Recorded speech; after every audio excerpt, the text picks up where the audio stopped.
Greetings, everyone, and welcome to the GameCola podcast. We're here for podcast number 63. With me today are Christian Porter, Michael Gray, and Joseph Martin. Everyone introduce yourselves. Hi, I'm Christian Porter. You may know me from Top of the Heap, Speak American, and tinfoil hats, whatever, power gloves and foil hats. Hello, I'm Michael Gray. I'm mostly doing videos for GameCola at this point in time. I'm doing a video walkthrough for Virtue's Last Reward, Zero Escape, Phoenix Wright Ace Attorney, and something else. I'm Joseph Martin, and I'm a harmonica.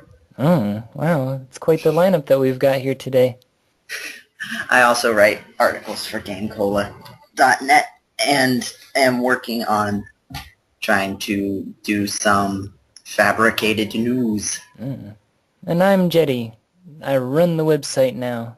So, we're here today to talk about video games. But actually, first, I would like to get out of the way, I totally forgot this last time, our one listener mail. So are we ready, everybody? Heck yeah. Hey. Question. Hello. Recently, I've been playing a bunch of visual novels. Not having to worry about dying while in combat or skipping over a quest is kind of relaxing. So I have a question for you guys. What visual novels have you played, and what did you think of them? Sent from Samsung Tablet. Well, Samsung tablet. I have played a few recently. Katawa Shoujo I've talked about. Very good, very well written. Legitimately good, even though it looks like it's going to be funny and jokey. It's not at all. It's actually really well written. Shuffle I played recently. It was a little stupid. They're mostly stupid, really. I can't even remember the names of the other ones I've played. They're pretty much all stupid. What is the pigeon? Or the ones I play, anyway. What is the pigeon one that Paul always goes on about? That is Hatoful Boyfriend. Oh, yes. I still need to play that one. I don't know, Michael Gray, don't you play some on the iPhone or something? You are thinking of Diana Gray, but I can get you a list of all the games she recommends. She basically plays them because they're free, I think. Free iPad games, so she has an iPad game, but you can play iPhone games on your iPad too. Where's the list? Be My Princess, Celebrity Darling. Let's see some of the others. My Sweet Body. That sounds dangerous. My Sweet Body Guard. Sorry. Oh. My iPad is making this game sound worse than it actually is. Or better, depending on whether or not you're Matt Gardner. Yeah. Love Letter from Thief X, In Your Arms Tonight, and Prince's Proposal. Wow. So they're all by Voltage Inc., so just, if you have an iPad, just search for Voltage Inc., and they've got a bunch of free iPad visual novels that you can play, mostly of the dating type. Actually, you know what? I totally forgot. I'm actually playing one right now for the Wii. As your... Not right now. Sakura Wars I'm playing, which I think Paul was a big fan of. Yeah, I was just going to say that. What was it? I feel like he said that it was an RPG, but he liked it because there were no RPG elements to it or something like that. Well, it's like I guess it's a dating sim. I haven't gotten to the dating part, but you're part of this, like, kind of Broadway show during the day, and at night you travel in mechas and fight evil beings. Yeah, well, it's a Japanese game. So it has kind of a visual novel strategy crossover, so it's pretty good. It like breaks up the tedium of both genres with the other. Yes. Well, we actually gave some useful advice for once. That's good. Well, and there are the games that I'm recording for the GameCola YouTube, which are, Phoenix Wright Ace Attorney and Zero Escape Virtue's Last Reward, but I already mentioned them. Yes. So did you guys know that there is a new Phoenix Wright game coming out? No, I wish there had been like 12 articles every single day from Diana informing me of this situation. Maybe if GameCola staff cared about that game franchise, I'd hear something more about it. I think since Paul left, he was the only one who liked Phoenix Wright, so... Yeah. Although, honestly, she's been our top contributor as of late. If it wasn't for her, the site would be empty. Well, I mean, she's the one who convinced me to do the Phoenix Wright Ace Attorney video walkthrough. Basically, someday, like within the next month or so, I'll send out a staff email asking if anybody wants to do commentary on that. And she's expecting to do it with Anna. And she's expecting you to sign up, Jetty. I'm not sure how that's going to work. Interesting. I've never played before. Well, neither has Anna, so that's why Diana is expecting her to sign up. Apparently the idea is to get people who have never played before to commentate on the game. Oh, okay. Because that way they won't know what's happening, and that's going to make it better somehow. Well, okay. Isn't, like, most of this stuff on our YouTube either, like, somebody totally just tearing it up, doing the best because they played it a billion times, or someone playing a game they've never played before and just utterly failing? Yeah, there's no, like, in the middle of somebody who's just played this game, like, once or twice. You want hits, you gotta go to extremes. Yeah, it's either Matt Jonas playing Sonic with the blindfold on, or Michael Gray playing Final Fantasy VI. Oh, that game was horrible. That brings us to today's topic, which was E3 2013. Aren't they, like, remaking video games? Some sort of Final Fantasy game? Are they? Do they still have Final? Isn't that what Square's entire business model has been for years? Remake Final Fantasy VI? Basically. Well, no. It's they're remaking like Final Fantasy X12 or something like that. Oh, yeah. In the hopes, and they're saying if everybody buys this, then we'll remake Final Fantasy VII. That's right. Yeah, it was Final Fantasy X HD or something, wasn't it? I think it was 10, or was it 10-2 or something? I don't know. No, you know they're going to milk it, though. What? They'll go through every single Final Fantasy that no one cares about just until they get to 7. You got to buy this one Final now, Fantasy guys. 1080p. Mm-hmm. Final Fantasy Mystic Quest HD, you know. Yep. It's coming. Yes, Chocobo Racing HD. I like that one. I played that Actually, one a lot. that was one of the good parts of Final Fantasy VI. I take that back. That was the only good part, when you jumped on the Chocobo and they played like techno music. Yeah, and it went into Mode 7. Yeah, and then you didn't have to do any fighting or suffer through horrible plots. It was great. Yeah. So here's a question about RPGs. In Final Fantasy VI, there's a huge segment where it stops being an RPG and you like enter a play and stuff like that. Yes. Do people like that at all, when the RPG just stops being an RPG for an hour or so? I remember when I first played that, I was like, whoa, this is so cool. I really like this. Yeah, me too. I remember at the time it was really something different. So I was like, wow, this is really something. They have music that actually sounds like it might be made by an instrument. Although, wasn't there an article on GameCola recently that was like complaining about games, or it was the ominous voice recently. Yeah, that's so cliche.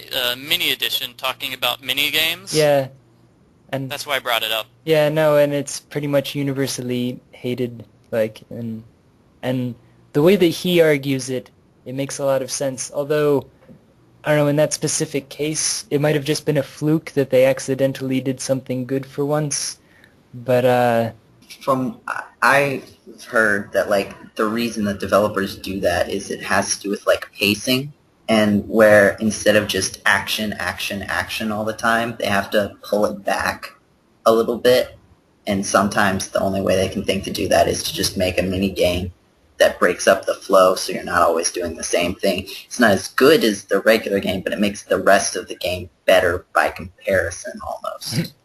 yeah, that makes sense. Well, obviously, because that game doesn't have an interesting story to break up the action. Yes. Well, like, Everybody turns into Vesper Holly. It's fantastic. I just remember there were a couple of times in Lufia, I think it was specifically Lufia 2, there was like a casino area for a while where you just like play casino games, and then there was another that was like this randomly generated dungeon that you went down into, and they were both sort of mini games like within the game. I'm recently, are we going to do a segment where we talk about what games we're playing now? We could. What games are you playing now? Well, no, I was going to complain a bit about Legend of Zelda Wind Waker, which I'm playing. It's interesting because they made 2 Zelda games for the GameCube, And the first one has the problem of there's really no break in between the dungeons in the game. It's just like dungeon, then dungeon, and then dungeon. So with the second GameCube game, they decided to break it up, and so there's an hour-long break of other stuff in between each dungeon. Oh yeah, I think But you've it gets complained. really- I think you've complained about this before. Yeah, so... No, I'm just saying, the first game has the problem of there's nothing to do in between the dungeons. It's dungeon, dungeon, and dungeon. Yeah. And so with the next game, they went the other route and put a bunch of useless time-wasting stuff Yeah. to break up the dungeons. Yeah. And so both games end up being a critical failure. Yes. They rolled a 1. Christian Porter got the joke. Yay. I got the joke. You didn't chuckle That was a smartly joke? at it. I chuckled softly. I chuckled so softly you didn't hear me chuckle. That's how much I understood the joke. But I don't know what games is everybody. What games are? What games are you guys playing now? Sakura Wars. And sadly, it's the game I chose over Super Mario Galaxy. I'm broken and terrible and wrong, but I tried playing it, and I was like, I can't get into this. I believe I'll play Sakura Wars. It's an okay game. I prefer the sequel because, they got the issues of the first game out of the way, I suppose. Sakura Wars or No, it's- Super Mario Galaxy? Super Mario Galaxy 2. Okay. Just like how Super Mario Brothers 2 is clearly the best Super Mario Brothers for the NES. Yeah. I do love that game. I don't really enjoy Super Mario Brothers 3. I thought that game was really bad, and I was surprised to find out that it is the most popular game ever. Yeah. Just me, though. What about you, Joseph? What games are you playing? I'm replaying Pokemon Platinum. My brother and I did this thing where we chose out Pokemon for each of us to play through the game with. So we traded it onto the game so that you could start out with them, which ended up running into the unexpected to deal with the gym badge limit on Pokemon trades, which has never been an issue, really. So when you can trade pretty much from... You play for the game for 15 minutes and get up to the point where you can start trading. So to keep you from just trading a maximum level Pokemon and then just breezing through the game, you have to have a certain number of gym badges in order to use Pokemon of a certain level. So once you get 2 gym badges, any traded Pokemon up to level 30 will obey you. So, and this threshold gets to the point, by the time you have 6, you can get level 70 Pokemon, and at that point, that's way beyond what you need. But early on in the game, the gym leaders have, level 20, and anything above level 10 doesn't work very well. Yeah. You'll attack about a fourth of the time, and of that fourth of the time, half of that, they'll use a move that you didn't choose. Yeah. So you basically have to grind until it gets to the point where they can attack every 4 turns and still be able to win. Yeah. So that was a challenge. But I've gotten past that point, so it's been a lot more smooth. And then I've also been playing Mario Kart because I was challenged and I need to practice. And it is not as easy as I remember it being when I played it when I was younger. The handling is a lot more loose than every other Mario Kart game. It's Double Dash. Oh. It's surprisingly loose controls compared to the other Mario Kart games. I like that one. That one might be my favorite one. No, I like it a lot, but it just surprised me. It's Yeah. it's my favorite, mainly because of the Double Dash part where you can team up and stuff. But it's a lot different than the controls of all the other games. Yeah. How about you, Jenny? Please. What are you playing? I was gonna say is I don't know if it really counts. It doesn't. Oh, okay. No, Unless it's a calculator game. I get it. It was a joke, right? Anyways. Anyway, no, because I've been making my own game, and so I have to play that. I haven't really been playing any games. I've just been focusing on testing this thing over and over and making new levels and stuff. Runner Girl? Yeah. Is that what it was? Yes. Ah, I remembered. Yeah.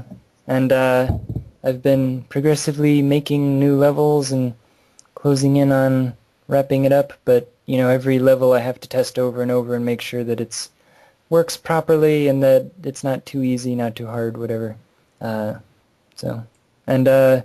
In between doing that, I will watch Paul's Let's Play of Earthbound on the GameCola YouTube channel, gc.net. That's coming out on the Wii U Shop channel soon. Oh yeah, everyone was talking about that. And it's not even a remake, it's just like the game again. So I think why do everyone's people just happy love it's not that being game? modified. Wait, who said what? No, I was going to complain about the game, but it's popular, so I'll just be quiet. What were you saying, Christian? I think everyone's just happy that it's not being modified. Everyone's always assumed, because it has so many samples in it and pop culture references, that the reason it wasn't being released was for legal reasons. And I guess they pretty much said, no, it wasn't that. We just hate you guys. Well, why would to watch pop you guys culture suffer. references need to be censored? Why? Well, maybe not those. I don't know. There was some really, really blatant rip-off. I mean, it was spoof, but I think people were worried that Nintendo was just erring on the side of overly cautious and expecting to get sued by whoever. But I guess not. One thing that video gamers on the internet hate is pop culture references. That's right. Yes. There's an actual list of pop culture references. I'll see if I can find them. All of them? The Runway 5 are too similar to the Blues Brothers. Ooh. Oh, yeah. in Earthbound. I thought you meant of, All ever. ever. Everywhere. No, the crosses in Earthbound, the hospital had a red cross on it, but that's a trademark of the Red Cross organization. Yeah, they're actually apparently pretty litigious about that, too. Weird. Red crosses on the nurses' hats, those are illegal now. Grateful Dead Valley was copyright infringing Grateful Dead. Is it really... It's Scrolls was copyright the Elder Scrolls. Oh, yeah. Yeah. The flying machine is called the Skywalker, and they were afraid that Star Wars would sue them. Yeah. So now So it's they the changed it Star to Runner. Skyrunner. Weird. I thought George Lucas was usually pretty lax about that kind of stuff, though. At least he used to be back, when it first came out. I don't know, maybe now it's not the same. Maybe so. I guess they didn't want to risk it. Yeah, there's a lot of things like that. Because, Yeah, but seriously, Skywalker is 2 words, and in Star Wars it's 1 word, and it's a flying machine that lets you walk in the sky. How is this a legal issue? I know. I'm sure it would have been perfectly fine, but yeah, they erred on the side of caution with everything. So people thought they got even overly cautious from what they already censored.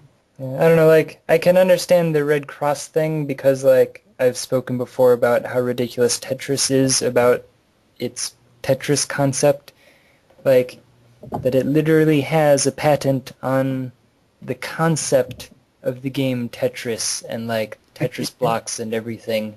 And, the way that it looks and the way that it's played is all, you can get sued over anything even remotely resembling it, apparently. So Alexei Pajanov's going to get his cash monies. it's the rubles. So even those puzzle games where you match things as they fall, would that fall under that?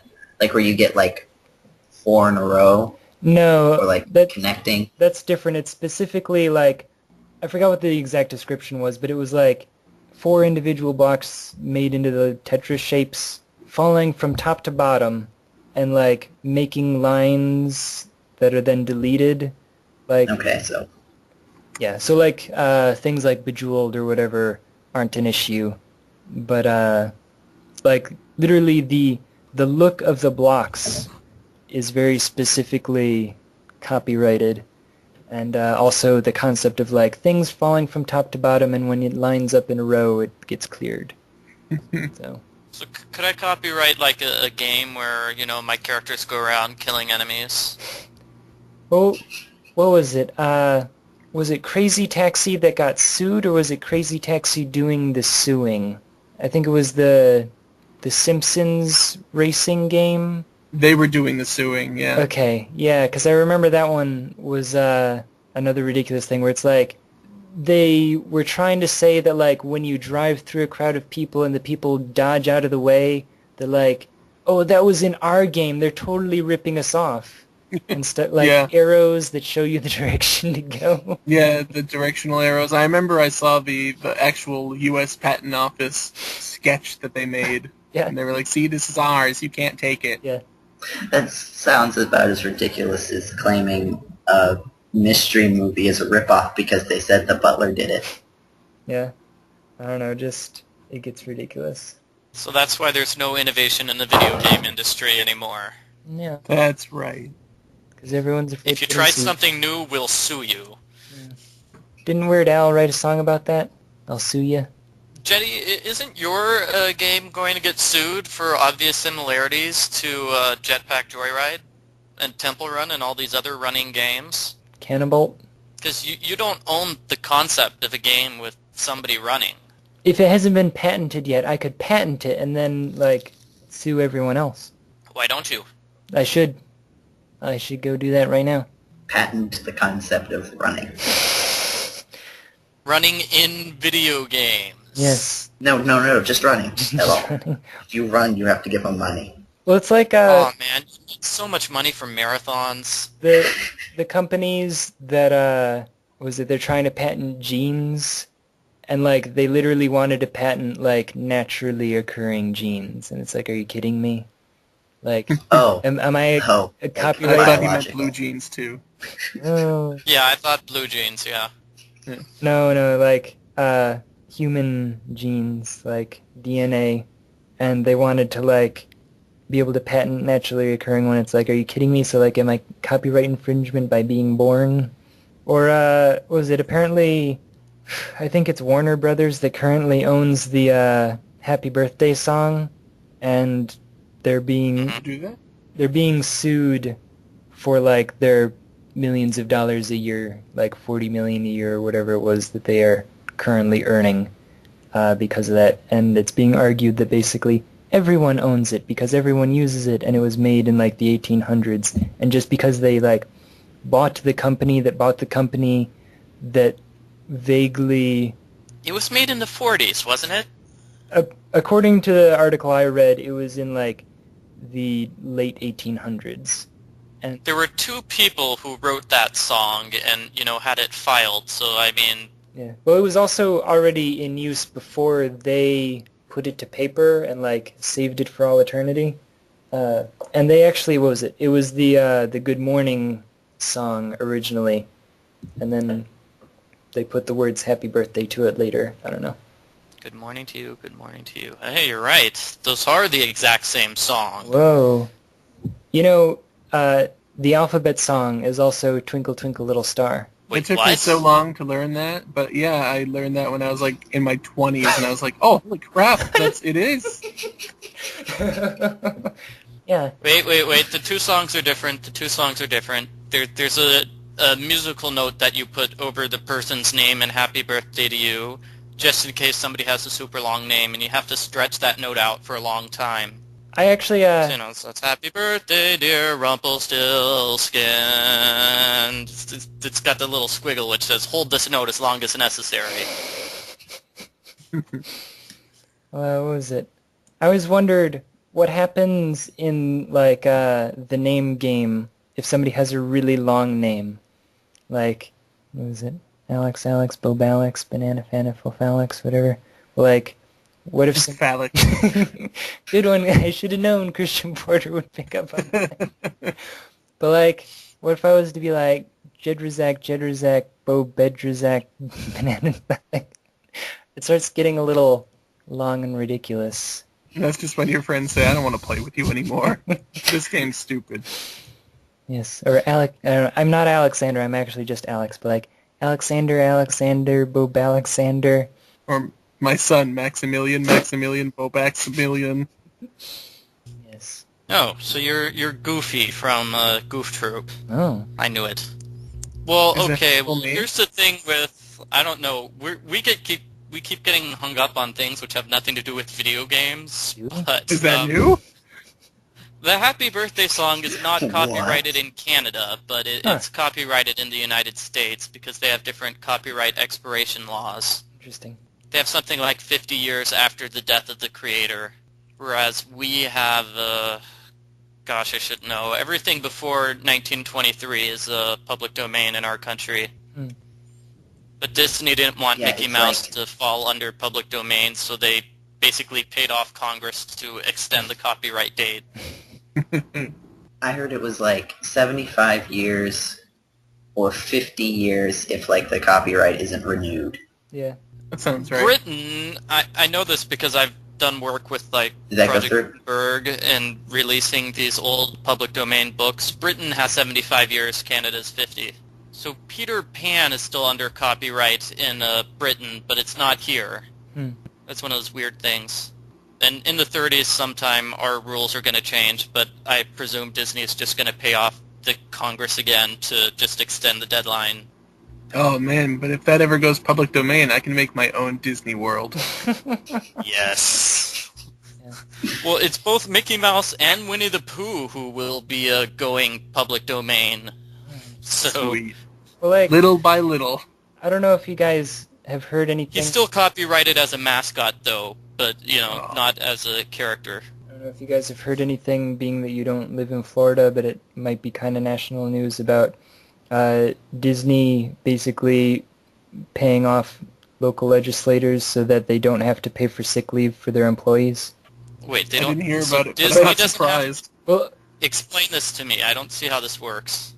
Like, okay, they were making it a law that, like, employers of a certain size that employ employees for a certain number of hours, blah, blah, blah. Basically, Disney met all of those, and so they would have had to have paid for sick leave for, like, the vast majority of their employees. And they're like, ha ha ha, we're not going to do this. And basically, like, not only just for Disney, but for every company in the state, like, this legislation affects everyone.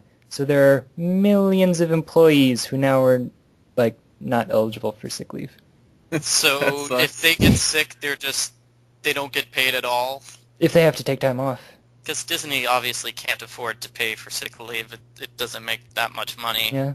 Small mom and pop company like that. Yeah. No, actually, the Disney World news that's been in the news over here on the West Coast is people from New York paying, like, crippled people to pretend to be their family members so they can get to the front of the line in Disney World. Rich people having a pet cripple so they can get to the front of the line. It's terrible. It's the worst thing ever, and the prices are kind of, what was it, like $4,000 an hour? Oh my god, was that what it was? I didn't see the prices. Like, oh no, they listed the prices. I want to check now. Can't they just, like, pay for the speed pass or whatever it's called? Like, it's free. Oh, that's right. I mean, it's not that bad, I guess. I mean, imagine being the person who went. Like, you get paid $4,000 an hour to go on Splash Mountain. Fine. Hang out with rich people. Or is that exploit me all day long if you want. Or is that the drawback? You have to hang out with these people. Yeah. People, they're probably douchebags. You probably have to spend the whole day with douchebags, but you're getting paid to be at Disney. Well, I heard something about, like, some, like, oil prince went to Euro Disney and basically, like, bought half the park for the day and, like, paid to have special appearances by, like, characters that Disney no longer really cares about, basically. Yeah, they'll do that. I actually went to a private party at Universal Studios in California. Yeah. I think it was like Warner Brothers or something, because my parents owned a video store, so I went there at a convention. So they just told Universal, hey, stay open another 5 hours. And they just let people go in. It was totally awesome. Wow. So wait, what did you say about characters nobody cares about anymore? Yes, well, I don't remember who the characters were. I could probably look it up. But, like, basically characters... Because, you know, they have the, like, face characters and costume characters that walk around. Yeah, so, I mean, you've still got, like, the Clarabelle cow costume somewhere. Yeah, and basically... I'd be psyched. I'd be like, oh, bring me all the sword and the stone that you have. I want Mad Madam Mim. I want Merlin. I want them all out here. Hold on. Merlin makes regular appearances at the Sword in the Stone Does production he? in Disneyland. Yeah. It's my favorite Disney movie, and I never see it represented anywhere. It makes me so sad. Oh, okay. Hold. Oh, well, just go to Disneyland and go to the Sword in the Stone production that he does. It's just a guy dressed up like Merlin comes up and entertains the crowd. Deal. And he challenges people from the crowd to lift up the sword from the stone. And it's rigged so that, they have like a 8-year-old kid be able to pull it while the big strong man can't. Okay, I've just Googled it, and it says, Saudi prince drops $20 million in Disney spending spree. Reserved parts of Disneyland Paris for himself and 60 guests. Tailor-made events involving rare Disney characters. That reference compelled us to Google rare Disney characters. Turns out there are many, including Clarabelle Cow, Scrooge McDuck, and Friar Tuck. Awesome. Wow, they have a Friar Tuck costume? Well, no, I don't see him hanging around anymore. no word which characters suited up for the prince, however. I love that he had to go in there and be like, none but the most exclusive characters. I want Scrooge and I want him now. Yeah, Scrooge McDuck. Bring me my fly Friday Yeah, Tuck. Friar Tuck. No, I don't even want Robin Hood. Segueing from it's like Scrooge hipster day. McDuck. So, is this the DuckTales remastered or whatever? Video Yes, we're talking about... games. Oh, don't bother trying to segue. This is never going to make it in the podcast. Or is it? Depends on... No, but not to interrupt, but I found the price. It's $130 an hour for the black market Disney guides. Not so much. That's a lot less than like $1,000 an hour. I was thinking of $1,040, which would be for an 8-hour Oh, day. okay. Sweet So deal. it's like $1,000 I mean, a that's day. still pretty good. Like, $5,200 a week. Disney Now I just Tours want to stand offers- outside the gates and be like, paraplegics! We got paraplegics over here! Buy one, get one free. Get one for your family, get one for your friend's family. 50% off.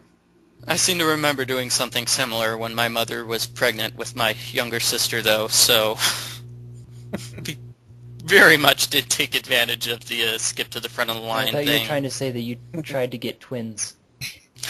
What? No, what? Buy one, get one free? I don't know. So, yes, DuckTales Remastered. Is it going to have the dead voice actor for Launchpad McQuack or whatever? That was actually Gyro Gearloose and Mrs. Beasley. They're both dead at this point. But Disney is going to revive them, bring them back from the grave. They've been on ice. Well, I think one of the official things they mentioned was that the approved Disney actors, which made me a little concerned, because that was like an official quote. So it's like, wait a minute, you're going to have people who are covering for voice actors, but the real voice actors are still alive? I don't know. Have you ever seen the show like Mickey Mouse Clubhouse? Yes. Mm-hmm. Or not Clubhouse, the Club Mickey Mouse, or wherever the one is where House they have of Mouse. all the Disney characters. House the House of of Mouse. Mouse. And in some cases they didn't, the original actors were still alive, but they just got voice doubles instead. Mm. So Wow, I mean, that that's has why to I'm be- worried that some of the voice actors in the new DuckTales game will just be approved voice doubles as opposed to the officials. Like, apparently, the guy who did the Kool-Aid Man, they randomly fired him at some point and hired somebody who sounded, quote, more urban. But then, that was a total failure, so they went back to somebody who sounded like the original guy, but wasn't him.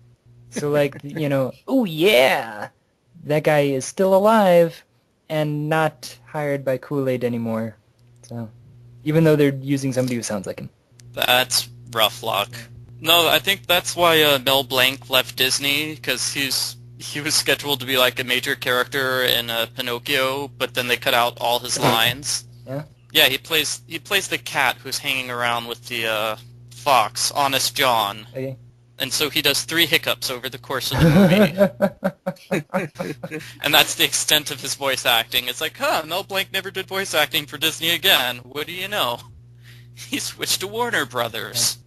And it's funny, because he actually knows how to voice act, because he went on to, do 50,000 characters. I mean, I heard his hiccups, so. Yeah. I remember those hiccups. That was something they did with Snow White and the Seven Dwarfs too, with Dopey being a mute character, but he can hiccup. So is that something that happens in real life? People who can't make any sounds at all from their throats can still make hiccups? Probably. Hmm. I mean, they can still make breathing noises, I imagine. Well, Dopey was also able to go shh. That's a breathing He's noise. able to make the shushing sound. Well, yeah, you can certainly do that because that's just sound coming out of your like teeth and stuff. Yeah, but talking is like sound coming out of your teeth and stuff. It's air, not vocal cord vibrations. I don't know. All I know is that I've got irregular vocal I wonder if cords. you can whisper without vocal cords. I don't know, well, like birds, birds can talk and they don't really have, Some birds can talk. yes, Big Bird. what was his name? Iago. Thank you. Yes. I kept thinking Eeyore, and I'm like, yes, Tweety Bird, yes. Mm. hmm Some birds Yeah, can parrots talk, can talk. but, Flamingos have tongues. Can flamingos talk? I don't think it's the tongue. yeah, Oh, okay. And, like- Never mind. I think most birds have tongues. I think most things have tongues. Really? It is sort of weird Well, to, that's disturbing. it is sort of Okay. weird to think that we have this, like, tentacle in our mouth. Just saying. Well, that's the only place Well, you have you a put- tentacle. Like that. I don't know, well, it's like we have, like, a little hand in our mouth that reaches out and grabs food, like... Yeah, but you have to remember that the majority of the tongue is How contained do inside you the eat throat, food? right? I don't know. Like, well, like, have you ever seen, like, clams or oysters or something, like, walk and eat and stuff? Like, they basically just, like, stick their tongue out and they're like, "Bleh," and it's like, they legitimately have a little tentacle, and it's like, well, that's kind of what the tongue is, like, except that we don't walk with ours. You don't. I know giraffe tongues are over a foot long, and it looks weird when they just stick them out all the way, but they're giraffes. Actually, was it, Christian, did you see that I reposted, Magic Pengel? Yes. It's funny because I was just talking about that the night before Oh, interesting. because my friends were playing Freakyforms for the 3DS. Oh. Is it kind of a similar game? Kinda. I guess, like, you draw... Yeah, you draw the parts of the bodies, and, like, they just move around and do stuff. Well, how did that work? Like, were you given an amount of points that you could spend or something to make the monsters? Like, Yeah. At first, you could... Like, you were given parts, and you were given ink. So, like, at first, you could draw, like, a torso and a head, and you were just given a little bit of ink, so you could draw a little torso and a little head, and then later on you earn more ink and more parts, so you could draw a hand, and you were given more to draw it with, and you could draw, I think, a weapon. I think you could draw weapons and legs and feet and all that stuff. interesting. It just became wieners for me, though, all wieners. But technically, it was feet and legs and arms and swords. So, what was the baboon gonorrhea guy made out of? I think that the big penis was an arm. Okay. And actually, it wasn't so much a baboon ass. I was actually trying to just draw balls. But it came out the other side, so it looked like a baboon ass. But that's, I think, one arm. And the rest of it is... I think his head and his body are both torso. I just kind of drew them together. Okay. This was all like 7 years ago, though, so I don't Yeah, that was the really... weird thing that I was realizing is, like, that the review was from 2007. I was like, wow. I know. Because, like, it was on the PlayStation 2. Yeah, I felt like it was recent, and then I saw the date. I was like, oh, I'm old. Because I mentioned I was 26, and I was like, oh, that makes me sad. So, yeah, art and video games. Speaking of drawing monsters, art in video games, which is a topic that's been on my topic pile for a while. Does anyone care to talk about? So, like, art in video games. Yeah, but not like classical art, like, oh, this video game features the Mona Lisa, or like Mario Paint. But like... Oh, well, I had a list of video games that featured the Mona Lisa, so I guess I'll just throw that out now. Was it like 6,348 different games that all Oh yeah, the Mona Lisa is a popular theme in video games of the 1994 to 1996 era. Yeah, but no, it's been on the topic, or it's been on the pile for a while. I was kind of trying to trick Colin into being on the podcast, and he was like, "Oh yeah, I'd be interested in that," and then he didn't show up. But I don't know. Like, do we care? Like, now that we're entering into this new generation, like, I can legitimately say, like, the graphics are getting more realistic, and like, it is rather impressive. Whoa. Games are having more realistic graphics since when? Since E3 was announced. Whoa. E3 was announced. Yes. I don't know.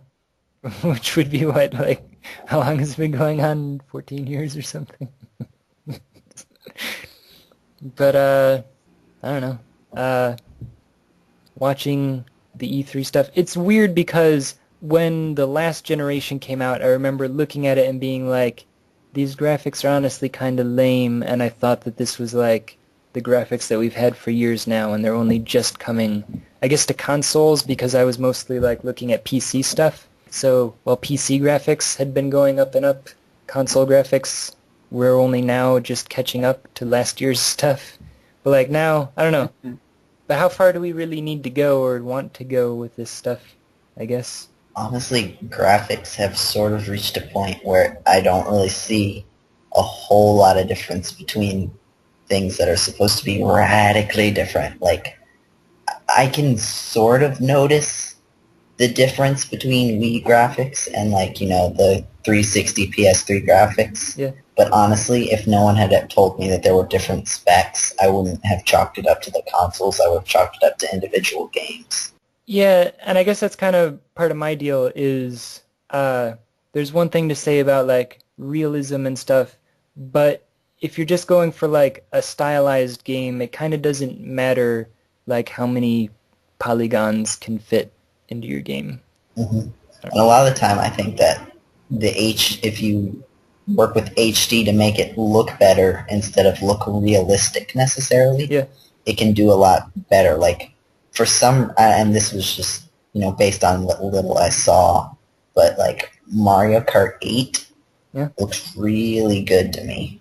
Like, the footage that I saw looks like visually, it looks actually pretty good considering it's just, you know, Mario Kart 8.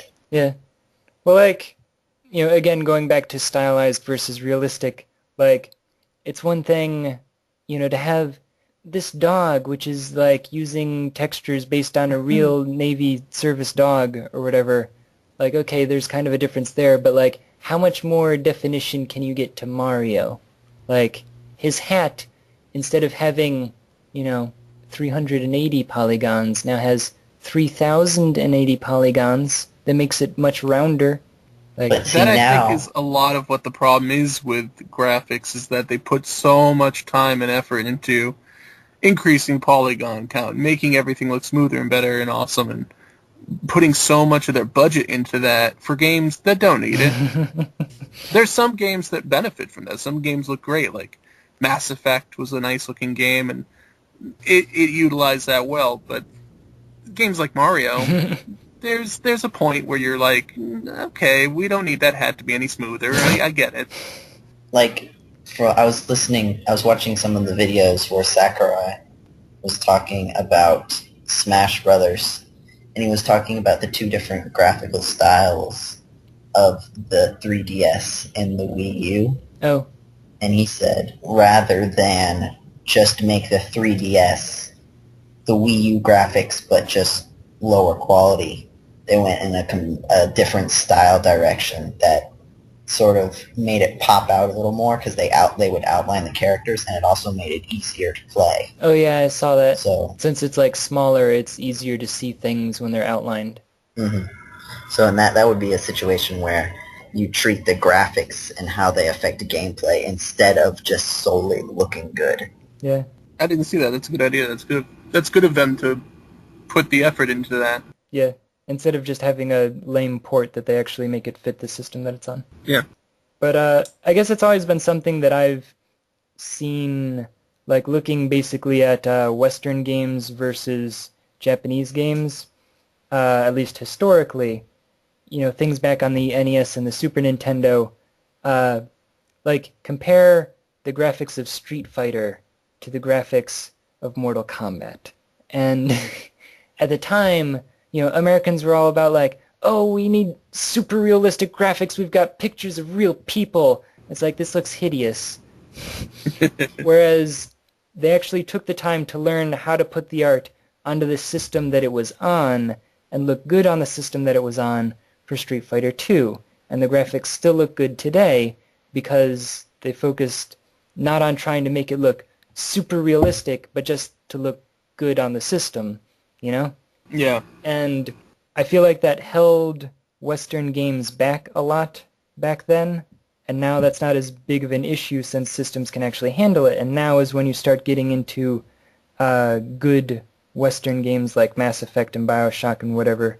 But then you end up with stuff that's in between, like, Borderlands, where it's still sort of a comic book stylized thing, and having it be more and more polygons doesn't really affect it as much as Call of Duty, Mm-hmm. To that effect, one of the things I've kind of heard a lot, if you remember when LA Noire was coming out, the big thing that they pushed was how they got, like, real actors to, like, get their faces hooked up. Yeah, I remember. And, like, how that was supposed to be really realistic.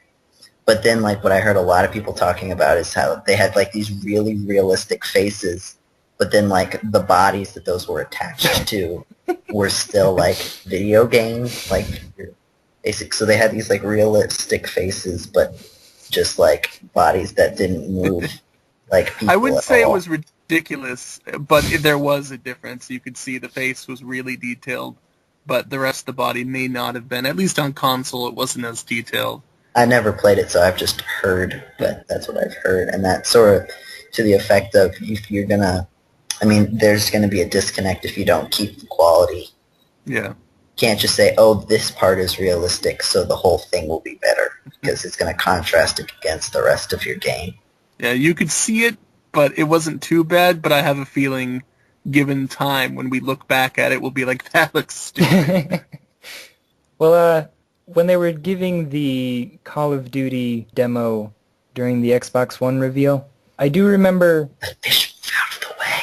Well, I do remember they had this, they were showing the characters, and, like, one guy was standing around, and he was kind of shuffling and stuff, and it just looked weird, and it took me a minute to figure out it's because even though they, like, motion captured his, like, body motion and stuff, I guess they don't do that for the face, or they can't, for one reason or another, do that for the face. So even though he's, like, moving realistically, he's just got this, like, blank stare on his face. And it still holds it back, and I feel like it's not quite a graphical issue. It's just, like, a weird, uncanny valley sort of... I don't know how they would fix it other than putting little shiny things on your face and taking pictures. Yeah. Or putting a helmet on your face so that you can't see emotional expression. That's true. Just assume Yes. the best graphics are in your imagination. Oh, but I don't have anything to contribute to the discussion, by the way. Sorry. Yeah, how are the... I haven't played a game with I haven't played a game in HD, period. I don't know, like, video games, graphics, like, we can talk about old school video game graphics. Do you like pixels? When they started naming the between consoles pixels and after other graphics. Yeah. What's the difference between what? Yeah, what's a pixel and a polygon? Pixel is just a dot, and a polygon is it's not attached to the dots. It's in 3D magical space that then is represented in pixels. Wait, what? Yes, it's magic. Okay. Like, it's... Polygons are like the 3D, like the actual 3D art and graphic quality, instead of like in older games where it was like an illusion more. This is more like when they make the graphics, like they make the 3D shapes. Yes, because you will still be seeing pixels in the end, Like everyone. Yeah, that's what I was gonna get to. It's like, so it's all pixels, but they make it as polygons. Yes, like the underlying thing is unrelated to what you see on the screen. Like, it's not directly related, whereas, on the NES, it was pixel to pixel. So I have dodecahedrons and everything. As many as you want. It's like 2D characters are to pixels as 3D characters are to polygons, I guess, sort of. The building. Maybe. So what's next? What are we moving to next? Unigons. Ooh. Oh. 4D That would characters? just be one shape, wouldn't it? Oh, I guess no, it would be omnigons. That's what we need next. Video games in the fifth dimension. And all dimensions. Mm-hmm. The Jetsons didn't play a lot of video games. Yeah, for being in the future. I guess that means the whole industry's going to crash. I was predicting When was the Jetsons supposed to take place? around now, actually. Was it? The early 2000s. Was it the 2000s or was it like the 2100s? No, I think it was the 2000s. Hold on. Jetsons. 2062. Yeah. Wow. Oh yeah, so it was 100 100 years in the after future. the show aired. Yeah. Yeah, video games are totally gonna crash. Yeah. Gotcha.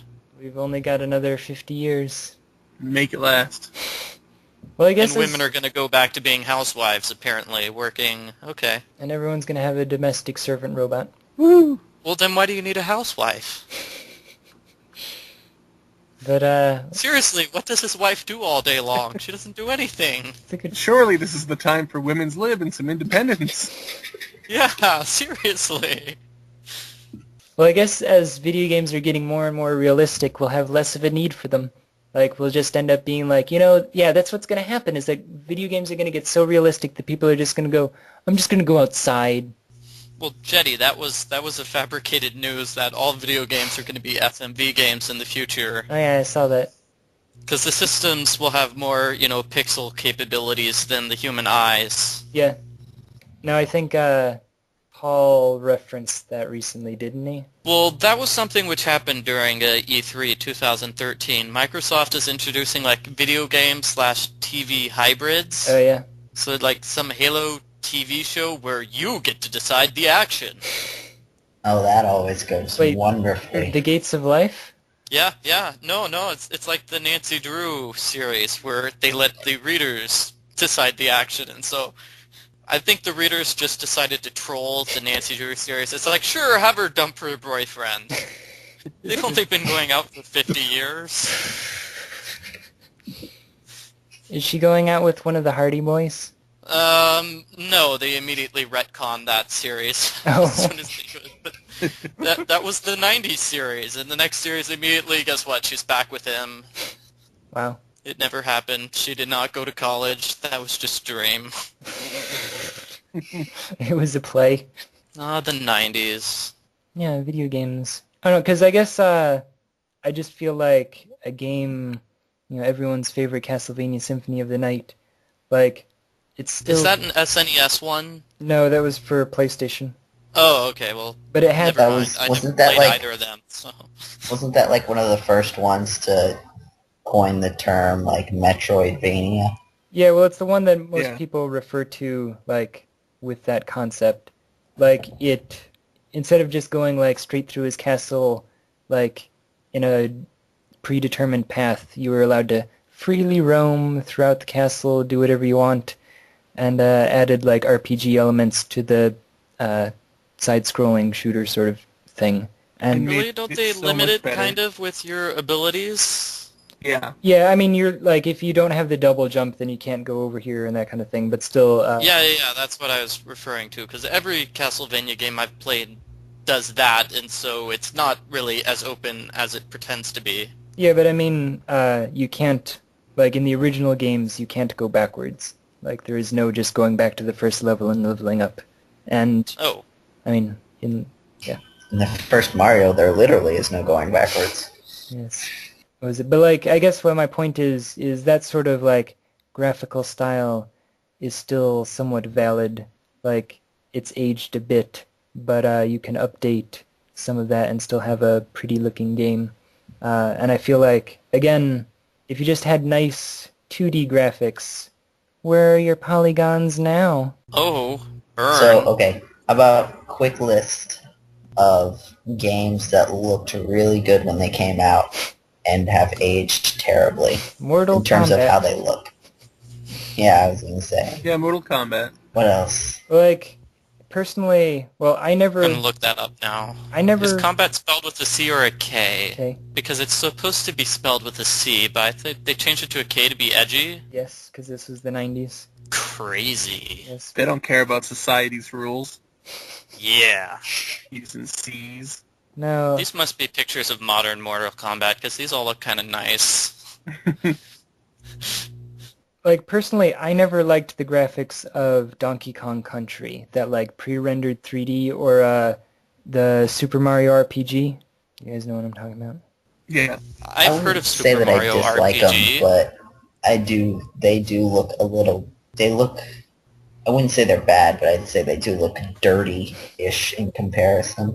Yeah. Like, Those are really dirty polygons, man. well, they kind of are, like, because, it's rendered in 3D, like, it's pre-rendered in 3D, like, it's not actual real 3D. It was at one point, and then they translated it into pixels, and then it's just, like, a image.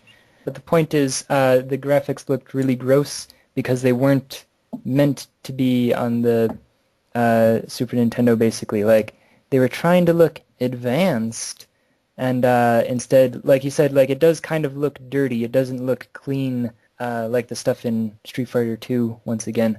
Or in other 2D Mario games like Super Mario World, it looks clean and smooth, and the stuff in Mario RPG didn't quite fit with the system. I guess I kind of think, and again, it's like not bad, but like on the other side of the spectrum is sort of like Super Mario 64, which has very clear and rather plain polygons Yeah.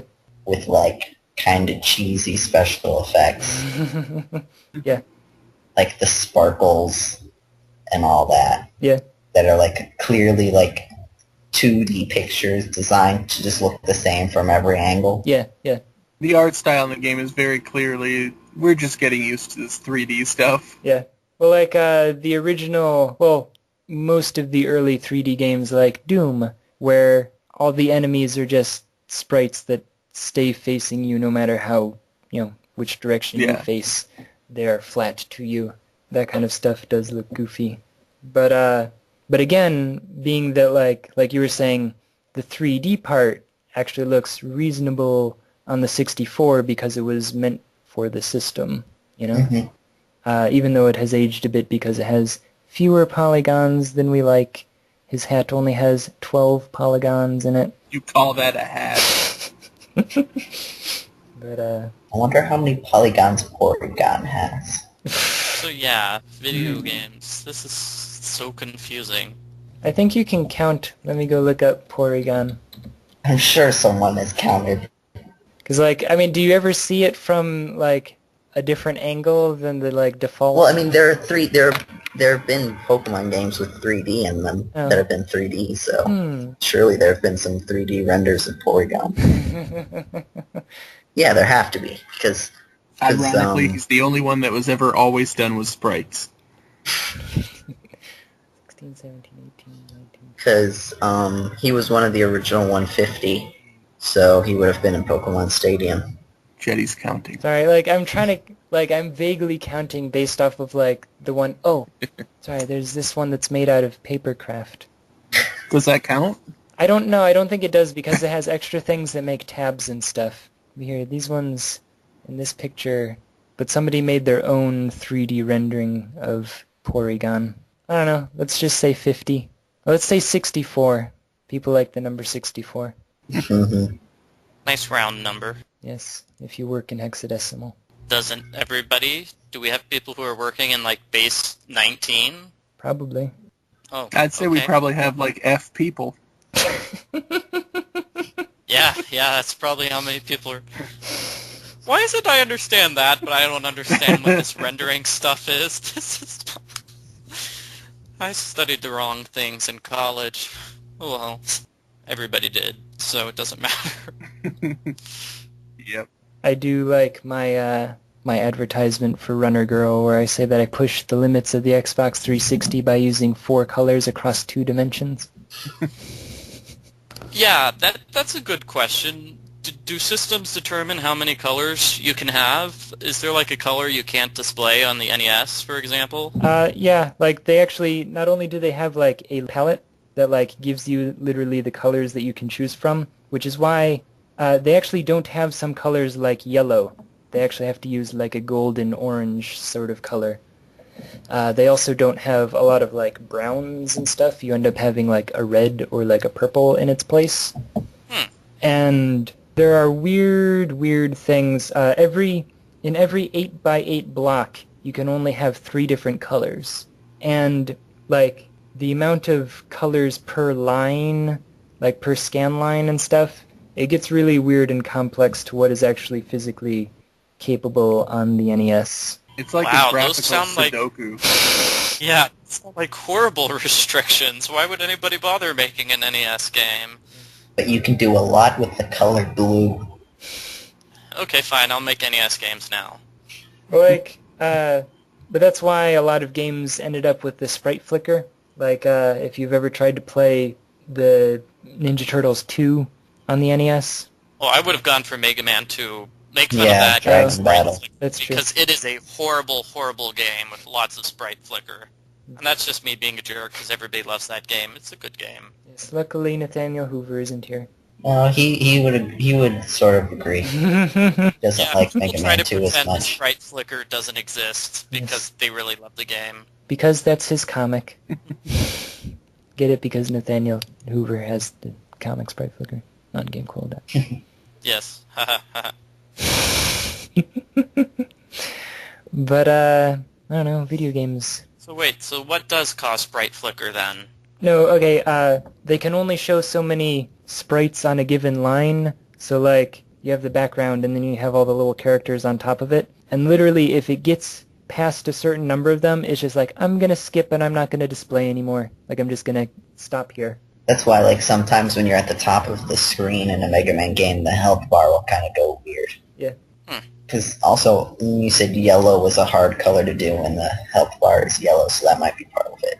Well, it literally doesn't exist in the palette. Like, let me see if I can find the NES palette for you. But How many colors are in the the NES? illusion of yellow is harder to make Oh, because I you have to. Blend colors. Which is interesting, because one of the bad guys in Mega Man is the Yellow Devil. Yeah, but they use sort of a gold... Oh, yeah, okay. Hold on. Let me show you this. And you will notice that they have a gold and a sort of like yellow-green. And I guess they do have a brown. Yeah, you're right, that's not much of a yellow. Yeah, like you have 2 choices. 28 is probably the Yellow Devil.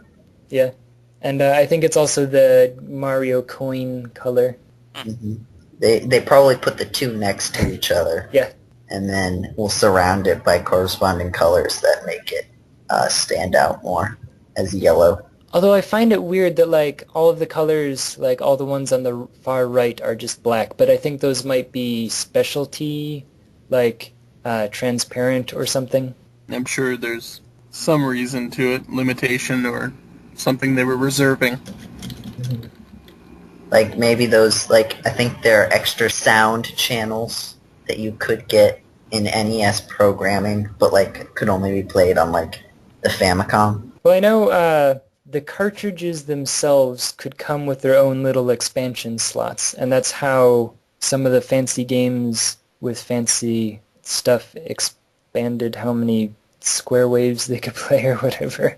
Like, I think I heard that the Famicom had those installed into it, but the NES didn't. Oh, weird. Which would be which is odd because the Famicom came first, so you think it would be Well, the lesser. they actually did remove a lot of stuff, like, I mean, the original Famicom had 2 directly connected controllers, and the Player 2 controller came with a microphone in it. But it also had a bunch of, like, expansion stuff, like the Famicom Disk System or the modem. Oh yeah, the modem. Which games were used with the modem? Wasn't there a popular series where you could, like, download extra Zelda levels or something? Yeah, or you could go online and you could check the weather or like stock prices or something. I think we talked about this in the last podcast. So Wait, basically, could you do that with Wall Street Kid? Just check real life stock prices I think Matt while playing Wall Street Kid? Jonas or Stu Jip, one of them, they're both the same. yeah, I think I remember this. Yeah, they said something about, they made a joke about Wall Street Kid, actually. Oh, never mind then. I thought I was being clever and original. Apparently I was just listening to the previous podcast. Well, turn it around and make a joke about bravely defaulting on the Flying Fairy Company. Well, I already did that. I made the video out of it, remember? Yes. Speaking of microphones, Yes. did anyone ever have the GameCube mic, like the thing you plugged into the B slot of the memory card part? No. Did anyone ever have that? What I don't games think I ever that did. work with? Yeah. Is that just I think, me? didn't it work with like a pinball game? It worked with at least 2 of the Mario Party games, because I think I got it with the, I think it came bundled with them. And then there were a couple Easter eggs that it worked with, like have you ever heard of the game Chibi Robo? Yeah. There was like an Easter egg where if you like plugged it in and shot it into the mic, it would like surprise the character. Oh. But most sort of it was, I don't think it was used in a lot of games. It's sort of like the Pokemon thing, where Pokemon is sort of the only thing that uses all of the special features of the handheld systems. It's going to bother me now. I think it was like a pinball game. Odama. I think that one used the microphone. It was tactical wargaming and pinball. Crossover games. Oh, wait, no, that's not I've right. never wanted to play a game more now. Crossover genres. Ridiculous. With a microphone. What does the microphone even do? I don't even know. Let's see. So what, you just Left say like paddle, left, right paddle. right? Man, I was making jokes with Paul Franzen because he's a big fan of Lifeline, the game where you have to like tell the character what to do. But no, I was saying that I want to make a game that's like cross-platform, PlayStation 4 and Xbox One, but there's going to be a puzzle that involves turning boxes on and off, and there will be O boxes and X boxes, and the only way to solve the puzzle is by saying Xbox off. So, you know, your system turns off in the one and the other, you can actually complete the game. Oh, you're a troll. See, that's the joke. Okay. I like Isn't there like in like a Metal Gear Solid game where like you have to, there's a part where you come up and you have to plug your controller into the Layer 2 port. Yeah, that's the fight against, I can't think of his name. The guy at the end of the original Metal Gear Solid, Mantis? Psycho Mantis. Oh. Yeah, it was very neat at the time. You put it in the second controller and he would totally break the fourth wall and be like, I'm talking to you now. I'm going to make your controller move. What, did it vibrate or something? Yeah, it just vibrated. But, I mean, at that time it was like, oh my god, what's happening? Well, I see you playing Castlevania. And it would, like, read your memory card. that's funny. No, well, like, I was also talking to Paul about, what was it, the X-Men game for, like, the Genesis or whatever, where it required Start as a different person. Well, it required you to hit the reset button in the middle of the game. Oh, did it? Yeah. It did weird things with the reset button. Like, that game, it would forego all those legal screens you see right in the beginning of every other game, and it would just shoot you right into the training area with a random character. Oh, weird. So you could just keep hitting reset and be like, no, I don't want to be Nightcrawler. No, I don't want to be Cyclops. No, I don't want to be Gambit. Okay, Wolverine. Well, because, like, at some point it tells you, like, oh, you need to restart the computer, like, in the game. And the way that you do that is you have to hit reset on the system. But it was, like, it was genius, but it was also, like, if you hit it for, 1/4 of a second instead of 1/8 of a second, you would start back from the beginning. So, I would be too scared to take that leap of faith. I wouldn't even know what to do. I would just sit there and wait for the internet to be invented so I could go to game. and, I don't know, or Monster Rancher, where you had to, like, put in real CDs to generate your monster, and what CD you put in determined what monster you got. Oh, really? That sounds really cool. Oh, you never played that? No. I'm gonna be doing a memory cards, my new column on GameCola.net. I'm gonna be doing one of those about Monster Rancher eventually. And yeah, like, it was a sort of Pokemon-type game where you raise a monster, but the monster that you start out with, you, like, go to the shrine, and you put in a monster disc in the shrine, and it tells you to basically open the PlayStation, take out your CD, and put a different CD in. And based on what you put in, you would get a different monster. And apparently, there were, like, special ones that, like, very specific CDs, like, apparently a bunch of Christmas CDs would generate Santa monsters. Like, I don't know. That's interesting. Hey, what system is that for? PS1? Yeah, the original PlayStation. Huh. I'm curious about that now. Yeah. Mario Kart, and I think they did this with a couple other games, but like if you had a Mario, this is Mario Kart Wii, if you had a Mario Galaxy file in your memory card or in your memory, then the character Rosalina would be easier to unlock in Mario Kart than otherwise. Like you only had to like play like 10 races or something rather than like beat 100cc like gold trophies on all the 100cc. I feel like there were other games that did that, like where if you had a save file of another game on the memory card, you could do other stuff. Yeah, that'd be perfect for like a Super Smash Brothers game or something. They made it way too easy to unlock characters in Brawl because you could just play through the story campaign and it would just unlock them all. That was pretty easy. It took the fun out of it. I don't know, is it really fun to start the game without the characters you want there, and you have to unlock them? On one hand, I like having everyone available, but on the other hand, once I do, I'm like, there, I'm done! And I just stop playing. Yeah. My favorite games are the ones where you have to pay for the characters you want to play as. That's really the future. Yes, the future of gaming. Yeah, so that's why they don't play video games on the Jetsons. It's because, DLC is just too much. Yeah. You buy the disc and then you just get the DLC. Like, the disc doesn't have anything on it except, like, a connection so that you can buy the DLC. It has all the DLC content on it already. You just have to pay to unlock it. Mm-hmm. But you still have to pay $60 for the disc. I mean, that stuff costs money. Yeah, I mean, printing the disc. We had to put this, like, fancy thing, like this fancy piece of paper on the front. Yeah. And we had this, like, $6 million drill that we used to put that hole in the middle. Mm-hmm. I mean, I don't think you understand. That hole in the middle is like you think donuts are hard to make? Or, the little box that it comes in? Yes. In the future, it's like 50 times as big to, like, because they need to find a way to justify the price, but, like, you actually open it and it's mostly just air. Well, that's what games used to be like. Like, I remember when they switched from the, like, huge boxes to the little, like, book-size boxes, and I remember being disappointed. I think my first game that I bought like that was Final Fantasy XI.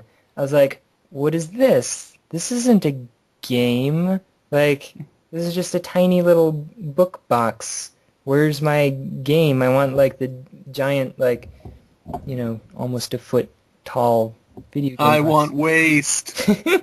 Like, I want the manual, which is 100 pages and contains all the information which should have been in the game. Yeah.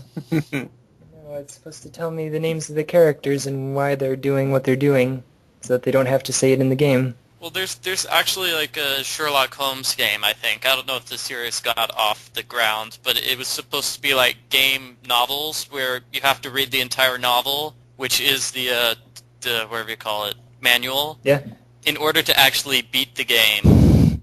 It's like, because they don't introduce any of the characters in the Sherlock Holmes games. It's all there in the novel, which came with the game. So it's like a quiz to make sure you read it. In Pokemon, the third generation of Pokemon, they got hooked on using Braille for puzzles.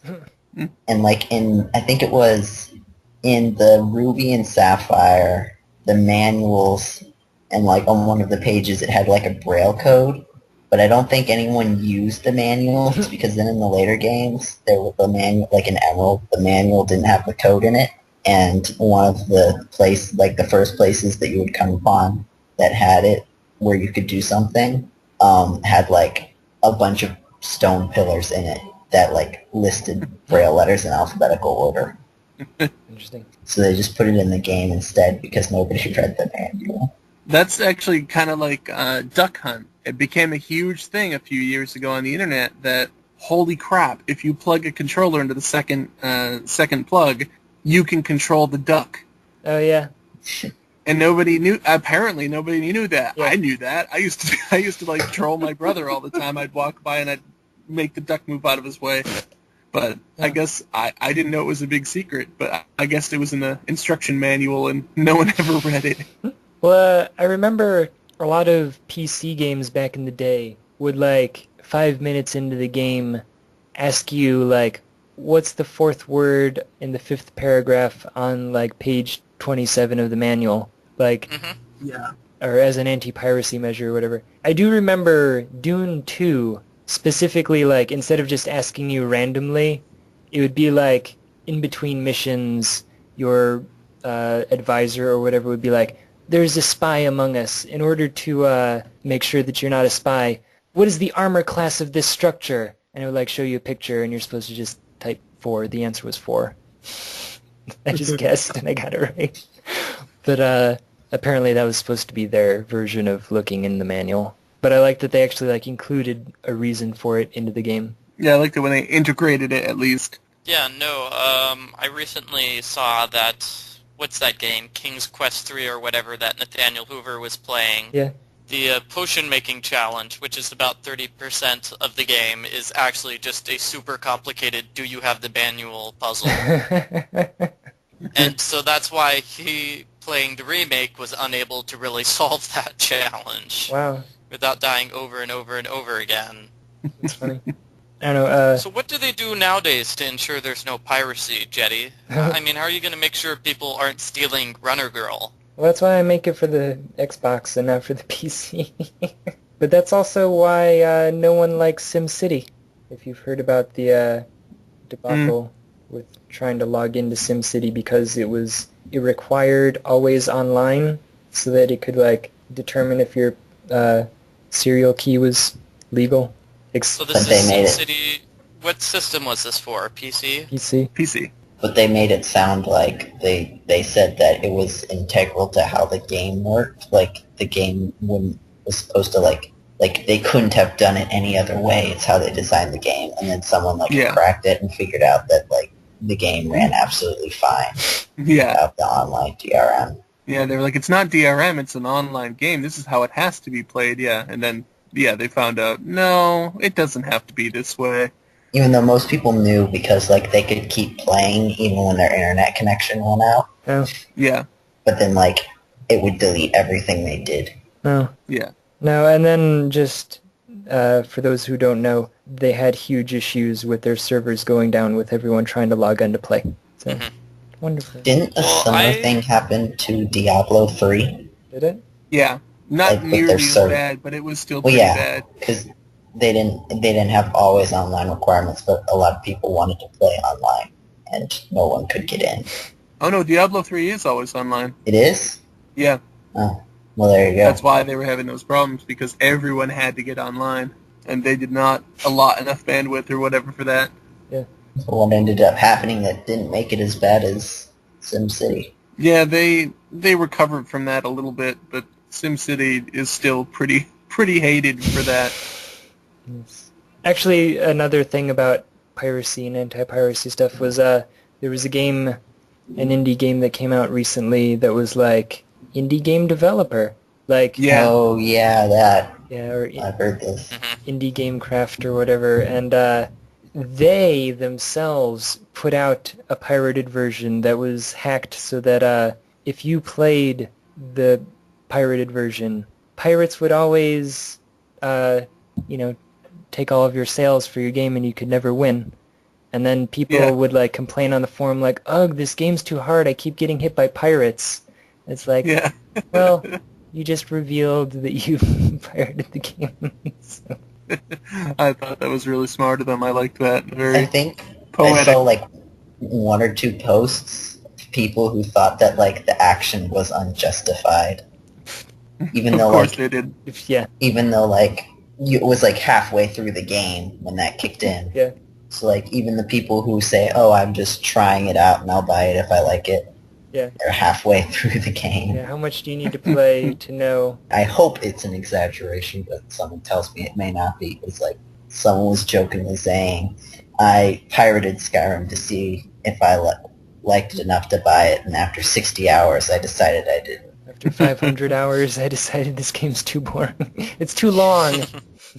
Well, something I don't know how I'm going to put this with the piracy, but I kind of want to pirate some old games, say like games in the early 90s that I can't legitimately get anymore. Yeah.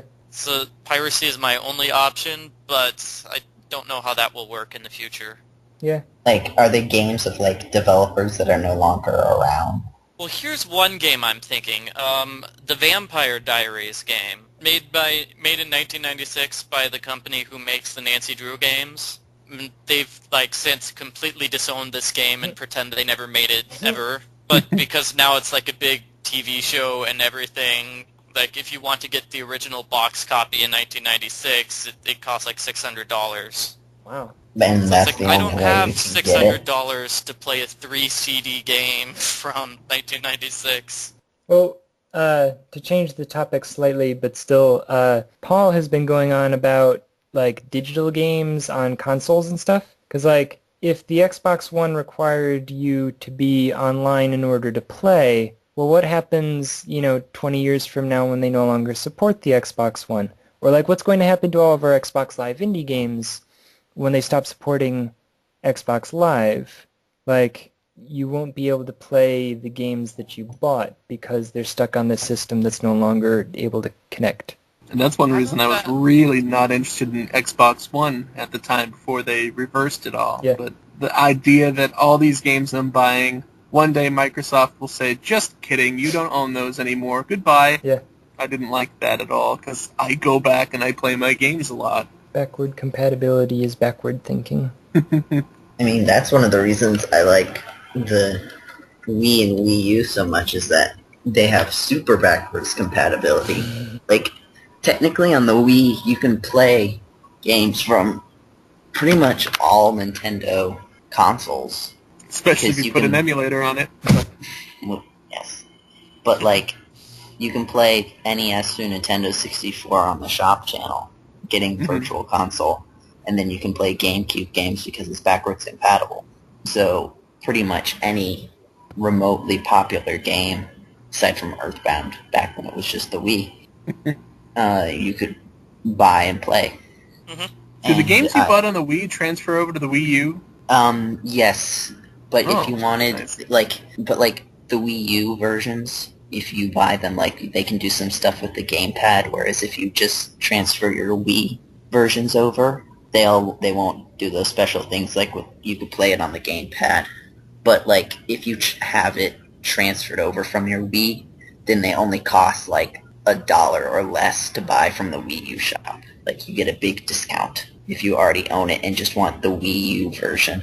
And So what they've is also- So how does the Wii U gamepad work? Because it sounds like you own a Wii U, and I've never I really do. seen the gamepad. Is it really just an iPad with buttons?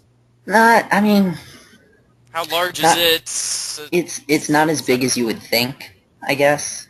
It's not, the screen is definitely not as big as an iPad, but I mean, you don't What about really the iPad use it. Mini?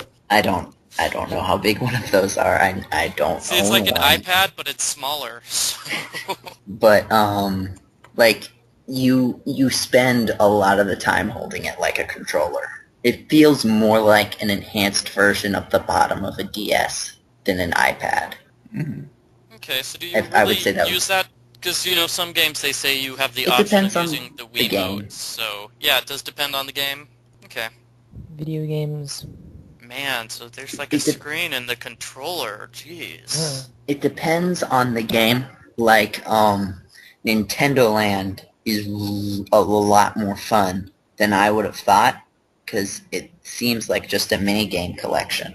But it's the way they use the gamepad is really fun. Like, especially the Luigi's Mansion game, because one of the things it does is it gives you asymmetrical, like, information. So the person who's the ghost is invisible to all the other players, and it's like actually invisible. Whereas like, any other mini game, everyone has the same amount of information. Yeah. So, and it works really well because you're like actually like sneaking up on people. And that's a lot more fun than it sounds. So do they actually have games where it's like you have to hold your gamepad up to the screen in a specific position? Yes, and I don't really know how this works because one of the issues I have is my house has a wireless security system, and we figured out that that's kind of interfering with the gamepad.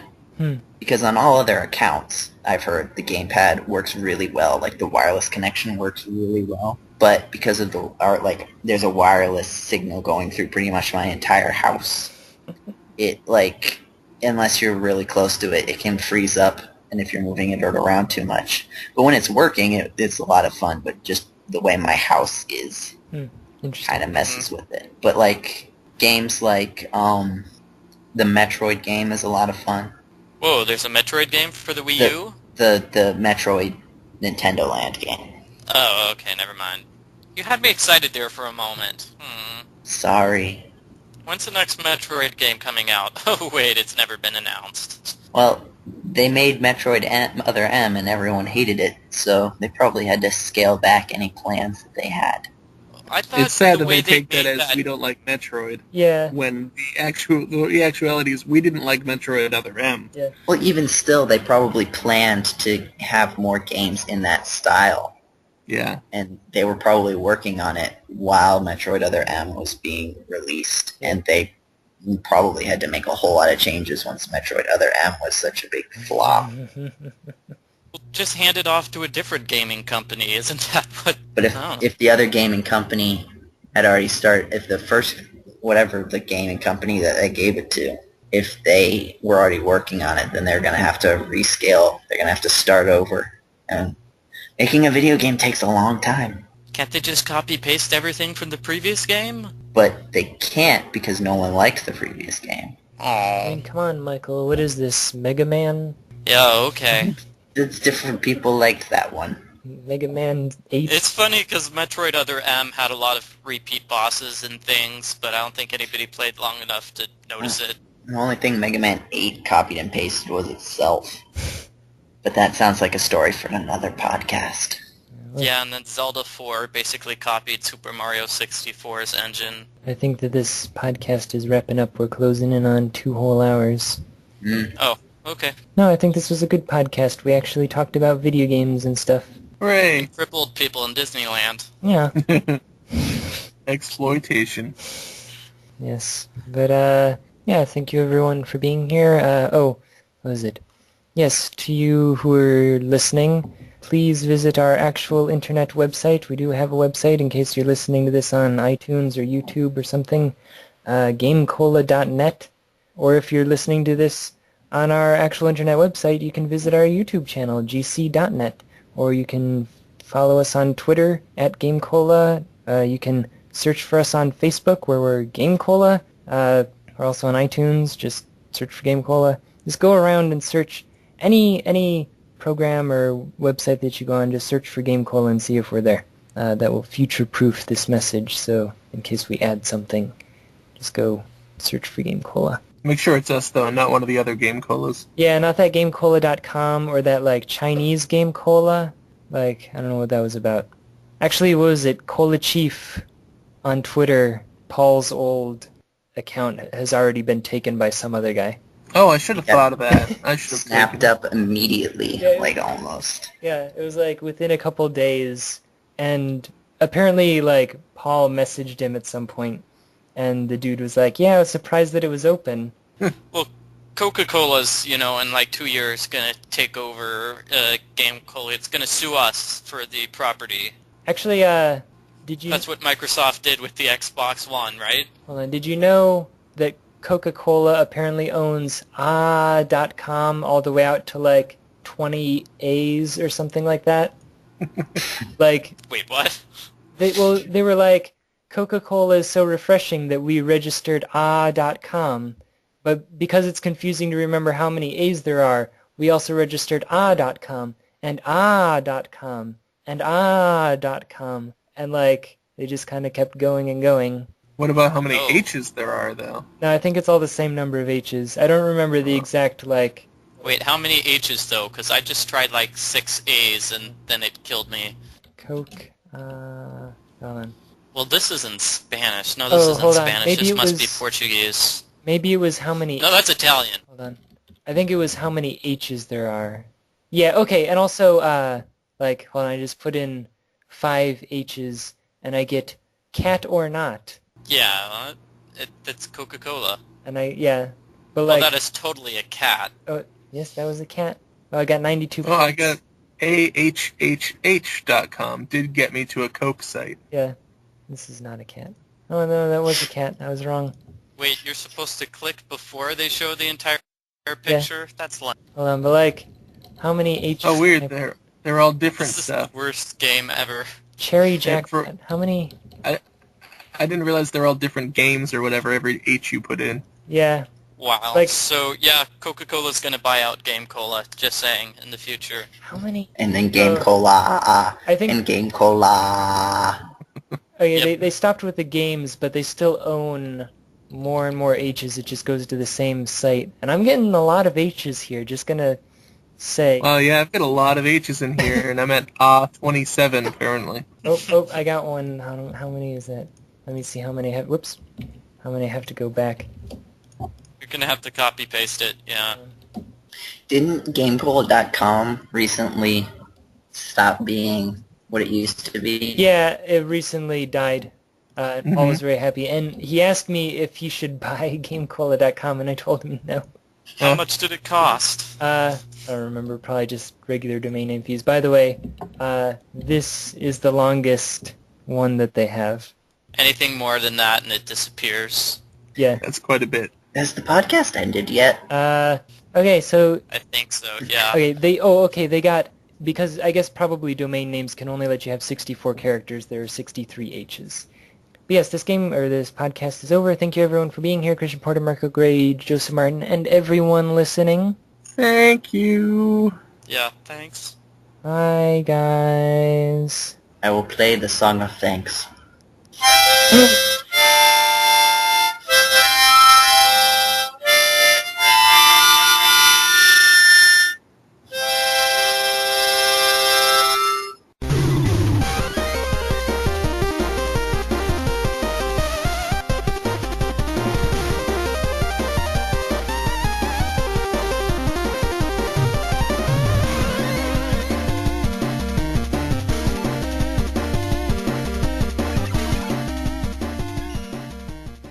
Whoever gave me a harmonica, it was a bad idea.